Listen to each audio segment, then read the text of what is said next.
Hello बच्चा लोग, तो कैसे हैं आप सब। जी हाँ, मैं लेके आ गई हूँ आपके लिए next chapter moving charges and magnetism. हम इस पूरी श्रृंखला में क्लास 12th के बुलेट कॉन्सेप्ट की सीरीज चला रहे हैं और साथ ही साथ हम आपको एनसीईआरटी की डिटेल सॉल्यूशंस दे रहे हैं। इस पूरी श्रृंखला का मोटिव ये है कि आपको बहुत कम समय में आपकी सारी क्विक रिवीजन करा दूं मैं, और साथ ही साथ जैसा आपको बोर्ड्स में आंसर्स लिखने हैं एनसीईआरटी के, वैसे आपको चीज़ें मैं बता दूं।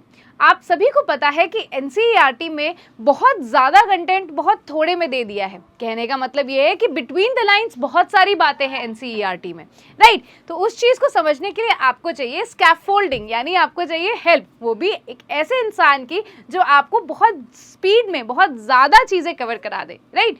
तो ये जो श्रृंखला चलाई जा रही है ये आपके क्विक रिविजन के लिए। इन स्पाइट ऑफ दैट, अगर आपको किसी पर्टिकुलर टॉपिक पे, किसी पर्टिकुलर कॉन्सेप्ट पे डिटेल वीडियोस चाहिए तो कमेंट सेक्शन में ज़रूर बताइएगा। आइए चलिए शुरू करते हैं हमारा chapter moving charges and magnetism को। तो भाई इस चैप्टर में सबसे इंपॉर्टेंट है भाई हमारे ओर्स्टेड साहब। तो ओर्स्टेड साहब ने किया क्या, the alignment of the needles tangential to the imaginary circle which has a straight wire as its centre and has a plane perpendicular to the wire. अब हुआ क्या, ओर्स्टेड साहब ने किया क्या कि उन्होंने एक नीडल लिया और एक करंट कैरिंग वायर के पास रख दिया। ठीक है, मैग्नेटिक नीडल लिया, उसे करंट कैरिंग वायर के पास रख दिया।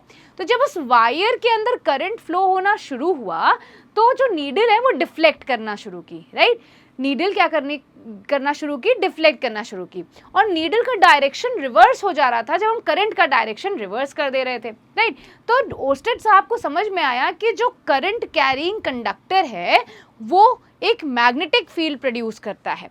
अभी तक तो हमने स्टैटिक्स में पढ़ा था कि भाई एक करंट अगर चार्ज है आपके पास और चार्ज एट रेस्ट है तो वो अपने आसपास क्या क्रिएट करता है, इलेक्ट्रिक फील्ड क्रिएट करता है। लेकिन यही जब करंट के रूप में है, यानी चार्ज को आपने मोशन में कर दिया, तो वो अपने आसपास एक कैसी क्रिएट कर रहा है, एक मैग्नेटिक फील्ड क्रिएट कर रहा है।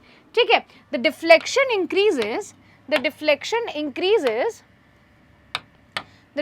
Increases on increasing the current. तो करंट बढ़ाने से डिफ्लेक्शन क्या हुआ, नीडल का बढ़ने लगा। अब बात करते हैं, जैसे नीडल के क्लोजर भी ला रहे हैं तो भी क्या हो रहा है, डिफ्लेक्शन ज़्यादा हो रहा है। ठीक है बात। The iron filings sprinkled around the wire arrange themselves in a concentric circle with the wire. तो हुआ क्या कि इस जो वायर करंट कैरिंग कंडक्टर था उसके आसपास अगर हमने आयरन फिलिंग्स को स्प्रिंकल कर दिया तो वो जो आयरन फिलिंग्स थी वो एक पर्टिकुलर डायरेक्शन में अरेंज हो गई, कंसेंट्रिक सर्कल्स के फॉर्म में अरेंज हो गई। इससे ये तो पता चल गया कि उस करंट कैरिंग कंडक्टर के पास कोई तो ऐसी प्रॉपर्टी है जिसकी वजह से एक पर्टिकुलर नेचर में ये पूरी आयरन फिलिंग्स क्या कर रही हैं, अरेंज हो जा रही हैं खुद को। ठीक है, तो कंक्लूजन यही निकला कि मूविंग चार्जेस या करंट प्रोड्यूसेस मैग्नेटिक फील्ड। तो इन सभी जो ऑब्जर्वेशन से ओर्स्टेड साहब ने ये कंक्लूजन निकाला, और हमें भी ये कंक्लूजन, हमारे सामने भी ये चीज़ होती तो हम यही निकालते कि भाई कोई करंट कैरिंग कंडक्टर है तो उसके आसपास क्या क्रिएट होगी, एक मैग्नेटिक फील्ड क्रिएट होगी, राइट। अब आगे बढ़ते हैं। जैसे the magnetic field due to straight long current carrying conductor, कुछ इस तरीके की कॉन्सेंट्रिक सर्कल्स फॉर्म होने लगी थी। ठीक है, the current emerges out of the paper. In A में क्या हो रहा था, जो ये डॉट होता है ये बताता है कि जो करंट है वो इमर्ज कर रहा है out of the plane of the paper. वहीं अगर बात करें, अगर हमारा करंट कैरिंग कंडक्टर इनसाइड है तो कुछ अरेंजमेंट हमें इस तरीके से दिख रहा है। साथ ही साथ अगर हम आयरन फिलिंग्स को स्प्रिंकल करें तो वो कैसी फॉर्म हो रही है, स्प्रिंकल मतलब एक कंसेंट्रिक सर्कल्स में फॉर्म हो रही है। आइए बढ़ते हैं आगे। मैग्नेटिक फोर्स, तो भाई जैसे कि हमें पता है कि मैग्नेटिक फील्ड अगर प्रेजेंट है तो डेफिनेटली मैग्नेटिक फोर्स भी प्रेजेंट होगा। तो ये मैग्नेटिक फोर्स किस पे निर्भर करता है, the static charges produces an electric field. भाई हमें पता है इलेक्ट्रिक फील्ड कितनी प्रोड्यूस की जाती है, Q/R²। द करंट्स और moving charges produces electric field and magnetic field denoted by B। अब ये बात बहुत ज़रूरी है समझना तुम्हें कि जब चार्ज एट रेस्ट होता है तो वो सिर्फ और सिर्फ इलेक्ट्रिक फील्ड क्रिएट करता है, लेकिन अगर चार्ज को तुमने मोशन में कर दिया भाई तो इलेक्ट्रिक फील्ड भी क्रिएट होगा और मैग्नेटिक फील्ड भी क्रिएट होगा। ठीक है, तो मैग्नेटिक फील्ड क्या होता है, एक वेक्टर फील्ड है like electric field. It is defined as each point in space can depend on time. ठीक है, अब देखो experimentally it is found to obey principle of superposition. तो आपको याद होगा जैसे electric field principle of superposition follow करता था वैसे ही मैग्नेटिक फील्ड भी principle of superposition follow up करता है। यानी प्रिंसिपल ऑफ सुपरपोजिशन का मतलब ये एक वेक्टर एडिशन को भी फॉलो करेगा। आइए बात करते हैं मैग्नेटिक फील्ड, या इसको बेहतर तरीके से कहते हैं लॉरेंस फोर्स की। तो भाई लॉरेंस फोर्स आपसे कहता है कि let us suppose that there is a point charge q moving with a velocity v located at r at a given time t. In presence of both electric field and magnetic field, the force on an electric charge q will be written on both. और कुछ इस तरीके से force को आप लिख सकते हैं, कुछ इस तरीके से आप फोर्स को लिख सकते हैं। क्यों? क्योंकि इस चार्ज पर आपके इस चार्ज जो मूविंग चार्ज है वो इलेक्ट्रिक फील्ड भी क्रिएट कर रहा है और मैग्नेटिक फील्ड भी क्रिएट कर रहा है। तो इन दोनों फील्ड्स के वजह से किसी एक पॉइंट पे इलेक्ट्रिक फोर्स भी रहेगा और मैग्नेटिक फोर्स भी रहेगा। ठीक है, Lorentz force is the total force on a charge particle due to electric field and magnetic field. ये बात बहुत ज़रूरी है समझने के लिए। आइए बात करते हैं इसके डायरेक्शन की। तो भाई मैग्नेटिक फोर्स का डायरेक्शन कैसे निकाल सकते हैं? The force on a positively charge with a velocity v making an angle q with the magnetic field b is given by right hand rule. तो राइट हैंड रूल से हम इसका direction बता सकते हैं। A moving charge particle q is deflected in an opposite sense minus q to the presence of magnetic field. तो जिस direction में q मूव कर रहा है माइनस q ठीक उसके ऑपोजिट डायरेक्शन में मूव करेगा। और इस पूरे डायरेक्शन मतलब लॉरेंस फोर्स का आप डायरेक्शन निकाल सकते हैं कैसे? राइट हैंड रूल से। आइए बात करते हैं आगे मैग्नेटिक फोर्स और करंट कैरिंग कंडक्टर। तो मान लीजिए कोई करंट कैरिंग कंडक्टर है तो मैग्नेटिक फोर्स का क्या नेचर होगा, आइए तो समझते हैं। तो मैग्नेटिक फोर्स का जो वो होगा मैग्नीट्यूड होगा वो होगा ILB साइन थीटा। अब कैसे निकाल सकते हैं? देखिए I का डायरेक्शन ये है, आप अपने हैंड के फिंगर्स को B के डायरेक्शन में मूव करेंगे तो आपको क्या निकल जाएगा? फोर्स निकल जाएगा। F is the force, I is the current and L is the length of the conductor. B क्या है? मैग्नेटिक फील्ड और theta is the angle between the conductor and the magnetic field. ठीक है, आइए आगे बढ़ते हैं। तो देखो भाई क्या है motion in a magnetic field. तो हमें पता है कि when a charge particle moves through a magnetic field it experiences a force due to the interaction between its charge and it field. तो हमें पता है कि कोई भी चार्ज को अगर हम किसी मैग्नेटिक फील्ड में डालेंगे तो उसको एक एक्सपीरियंस करेगा, वो चार्ज एक्सपीरियंस करेगा क्या? एक फोर्स एक्सपीरियंस करेगा।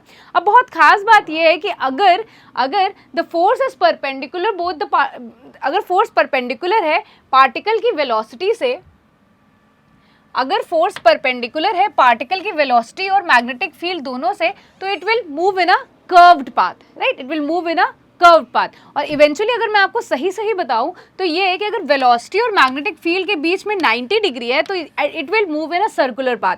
वहीं अगर बात करें कि अगर वेलोसिटी किसी एंगल पे है मैग्नेटिक फील्ड में, यानी एक वेलोसिटी का कंपोनेंट आएगा मैग्नेटिक फील्ड के अबाउट, और इसकी वजह से वो पार्टिकल मूव करेगा किस पाथ में? हेलिक्स पाथ में। यानी दो तरह से आपने पाथ को समझा कि अगर मान लीजिए वेलोसिटी जो पार्टिकल की है वो परपेंडिकुलर है मैग्नेटिक फील्ड की, तो जो पाथ होगा वो क्या होगा? सर्कुलर पाथ होगा।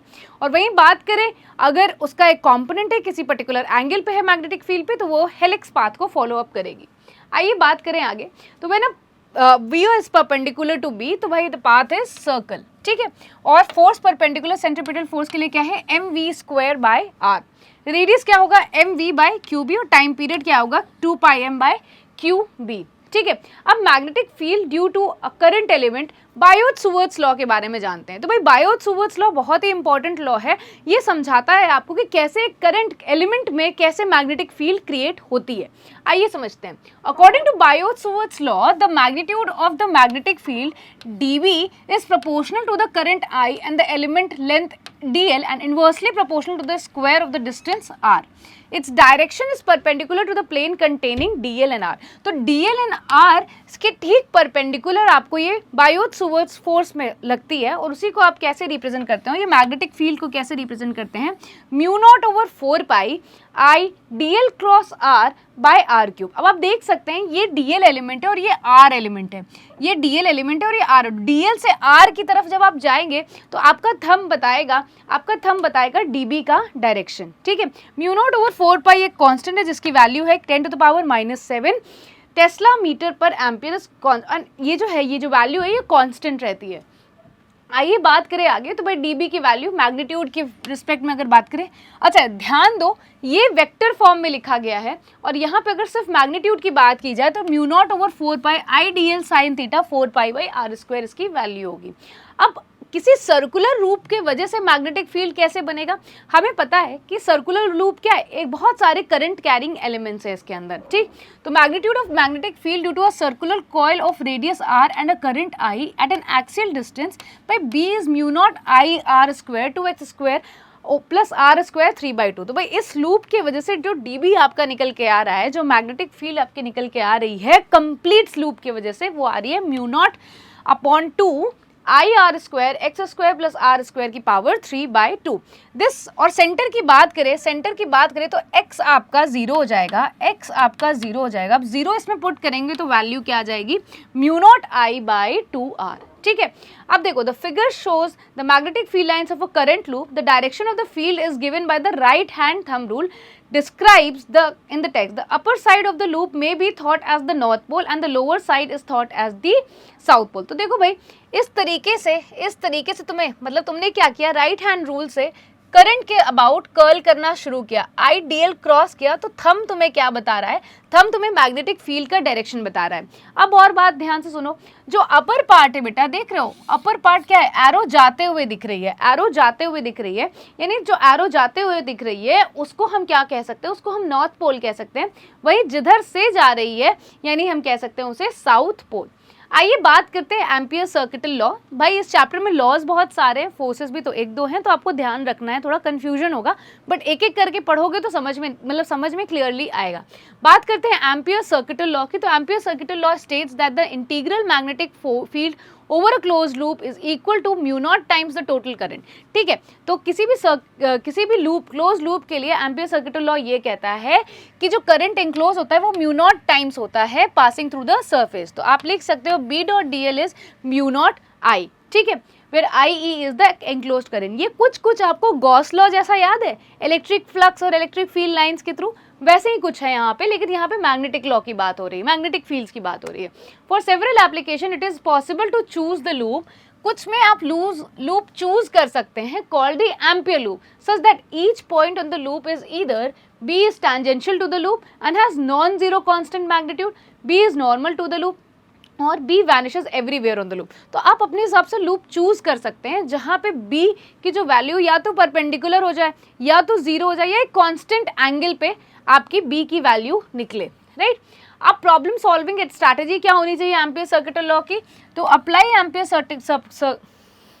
To apply Ampere's law to calculate the magnetic field, the following procedure should be made। तो पहले तो क्या करो, एक एम्पियर लूप बना लो। एम्पियर लूप का बता दिया कि कैसे आपको बनाना है, याद है आपने इलेक्ट्रिक फील्ड में गॉसियन सरफेस बनाते थे आप, वैसे ही यहाँ पे आपको क्या बनाना है, एम्पियर का लूप बनाना है। फाइंड करंट एनक्लोज, एम्पियर आपको कितना देखना है कि एम्पियरिन लूप में कितना करंट एनक्लोज हो रहा है। Calculate the integral of B dot DL, B dot DL का आप इंटीग्रल निकालिए अराउंड द क्लोज लूप, और आपको पता है वो क्या हो जाएगा, म्यू नॉट I, और आप B के लिए सॉल्व कर सकते हैं इसको।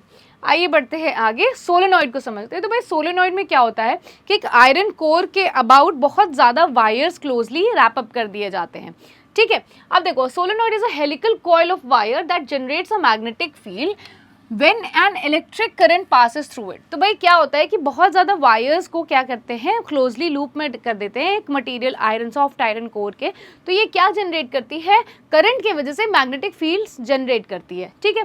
When a solenoid is designed to be long compared to its diameter, it can create a uniform magnetic field inside। तो अब कहने का मतलब ये कि अगर सोलेनॉइड को बहुत बड़ा बना दिया जाए, बहुत लंबा बना दिया जाए, तो वो एक यूनिफॉर्म मैग्नेटिक फील्ड क्रिएट करता है, ठीक है।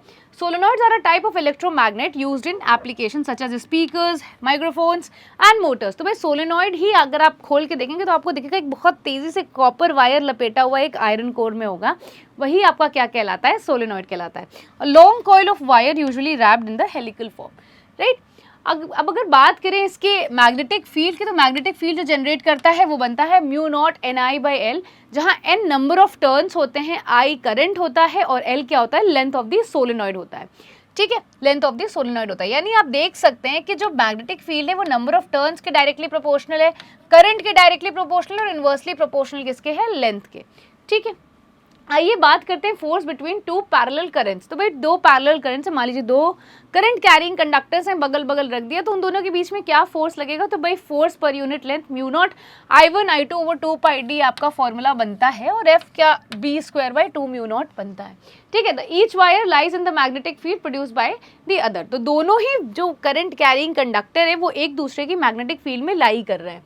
फोर्स पर यूनिट लेंथ की बात करें तो क्या लिख सकते हैं, mu not I1 I2 2 pi D, ठीक है। I1 I2 क्या है, current flowing through first conductor, I2 क्या है, current flowing through the second conductor. आइए बात करें talk on a rectangular current loop in a magnetic uniform magnetic field. तो भाई आपको पता है कि मान लीजिए एक लूप है रेक्टेंगुलर और उसको आपने दो मैग्नेटिक फील्ड, एक नॉर्थ और साउथ के बीच में रख दिया, तो उसके ऊपर टॉक कैसा लगेगा, तो आप देखिए टॉर्क जो लगेगा वो लगेगा IBA sine theta, IBA sine theta, ठीक है।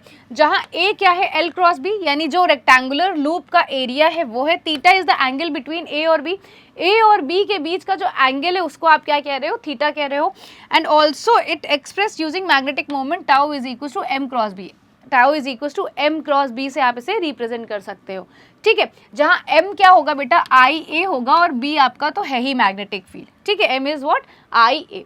आइए आगे बढ़ते हैं, तो मूविंग कॉइल गैल्वेनोमीटर के बारे में समझते हैं। तो पहले तो आप डायग्राम देख लो कि मूविंग कॉइल गैल्वेनोमीटर कुछ इस तरीके से है। सॉफ्ट आयरन कोर को दो मैग्नेटिक फील्ड, एक नॉर्थ पोल और साउथ पोल के ठीक बीचों बीच में रख दिया गया है, और पॉइंटर्स स्केल है, परमानेंट मैग्नेट्स के बीच में ऐसा रख दिया है, और परमानेंट मैग्नेट के बीच में सॉफ्ट आयरन कोर एक सर्कुलर फॉर्म में रखा गया है ताकि यूनिफॉर्म मैग्नेटिक फील्ड एक्सपीरियंस करे ये सॉफ्ट आयरन कोर। अब इसके बारे में जानते हैं कि जो गैल्वेनोमीटर होता है, it is use to detect and measure the presence of small currents in any branch of the electronic circuit. तो बहुत आसानी से ये डिटेक्ट कर लेता है बहुत ही छोटा करंट किसी भी इलेक्ट्रिकल सर्किट्स में, ठीक है। अब बात करें आगे, it is highly sensitive device and high resistance. किस प्रिंसिपल पे काम करता है, it is based on the principle where the current carrying coil is placed in a magnetic field, it experiences some torque which deflects the equilibrium position, right? तो भाई ये moving coil galvanometer के लिए कुछ फॉर्मूला है, भाई ये सब बहुत इंपॉर्टेंट है। मान लीजिए आपको करंट थ्रू शंट रेजिस्टेंस के लिए निकालना है, तो शंट रेजिस्टेंस क्या होगा, current through galvanometer minus galvanometer का रेजिस्टेंस, और क्या है, करंट माइनस जितना करंट फ्लो कर रहा है minus the current through the galvanometer, right. अब बात करें रेजिस्टेंस इन सीरीज के लिए, तो V by I G minus G, और टॉर्क की बात करें कितना एक्सपीरियंस करेगा, तो NBAI, ठीक है। आइए, और इसी के साथ हम अपने चैप्टर को खत्म करते हैं, मूविंग चार्जेस एंड मैग्नेटिज्म को। एंड दिस इज इट बच्चों, ये जो वीडियो है आपकी कंप्लीट कॉन्सेप्ट कवर करती है, NCERT के बहुत बुलेट कॉन्सेप्ट है। Instead of that, in spite of that, अगर कोई भी ऐसा टॉपिक है जिस पे आपको डिटेल वीडियो चाहिए जो नहीं समझ में आया है आपको पढ़ने के बाद, तो उसे कॉमेंट सेक्शन में ज़रूर दीजिए।